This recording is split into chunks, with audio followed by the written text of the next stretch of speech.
Okay, in this video, we're going to walk through the basics of Google Classroom. So what are all the things mean and just some high-level features of Google Classroom that you can incorporate into your class. So I'm at the home.ndapa.org page, and right from here, I'll click on this Google Classroom link, classroom.google.com. All right, it'll take you right to your dashboard. If you have classes, they will appear here, just like you can see for mine. If you do not have any, then this should be a blank page, and we will create a class. Now right from here, we click Create Class in the plus button, and then we can name it whatever we would like. So let's say Period 8 Physics. Whatever you name this, you'll be able to actually send calendar invites to everyone in the class, so be careful about what you name it. Just try to remember that. Everything else is optional. If you want to fill it in, you can, but that's really the most important part. We click Create. Might take a couple of seconds. And it's going to create this classroom for us. I would do one per section so that all of your students in a particular class can have their own particular page, especially if calendars are sort of, if your schedules are off. So, one class isn't always going to meet on the same day and always be at the same stuff. So I'd recommend having different classroom pages for each one of your sections. All right, so this is the sort of layout. Google Classroom is great because it's really straightforward. And we're going to walk through essentially what these three buttons are up here. We can focus on grades at another time, but this is just a sort of a basics course here. So let's start here with the stream piece. This is how you would make announcements into your class.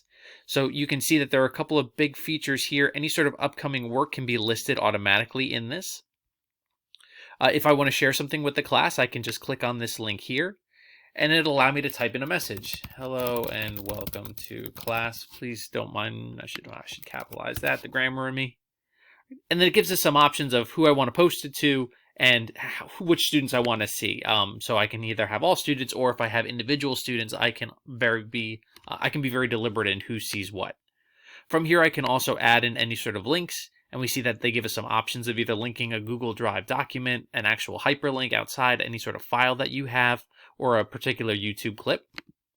And then from here, we can choose to post the announcement automatically, or we can schedule it for another time. So let's say I don't want to post now. I want to post it, on March 12th at 8 a.m. You can schedule that right from there. And that's really the sort of high-level stream piece. This is just the announcements and the engagement. Now, what's nice about this is that there's some degree of flexibility here. If we click on, sorry, I should have showed where we're going. If we go up to this top right corner where this gear settings button is, we can change that course if we want to. We have class codes. We'll talk about what that is in a second. In the stream, that thing we just saw, we have the option of either having just us post and comment, or if we want to get some additional engagement, maybe like a discussion board going, we can allow for students to post and comment as well. So that's up to you if you want to do that. The framework for classwork is up to you as well. You can decide how you want it to be. If you want to show just the sort of announcements themselves and have students click in, or if you want to have everything showing on one page, it's up to you. And then you can also show deleted work or not. And again, we're going to save grading for another time. So let's go back.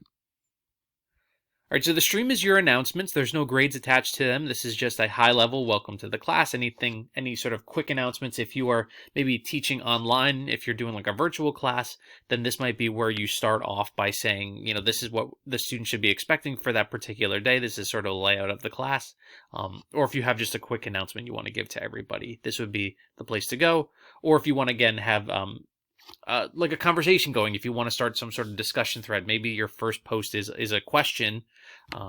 Maybe your first post is, what is your opinions on the chapters from last night?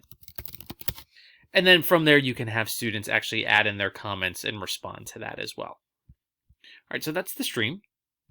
All right, let's go to classwork. Okay, I haven't posted it, so I'm just going to discard it for now.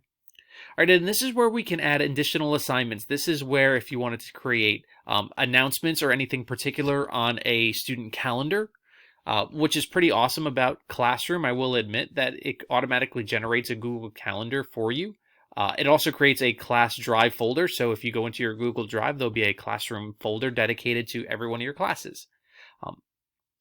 That's really convenient because if students submit anything through Classroom, you'll be able to see it in your Google Drive folder. So let's create an assignment. And you can see there are a couple of different options. If they want to create a high-level assignment, you can do that. If you want to create a quiz assignment, you can do that. There'll be another video on using Google Forms to help out with that. If you want to show an individual question, you can do that. If you want to have something that's actually not an assignment, but just general material, you can have that. And then if you've used a post in another class, you can reuse that post here as well. So let's just create a general assignment. We title it whatever we want. Homework for March 12th. You can give in your instructions, submit as a Google Doc. Again, that add button comes in where we have all of our different options. Sorry.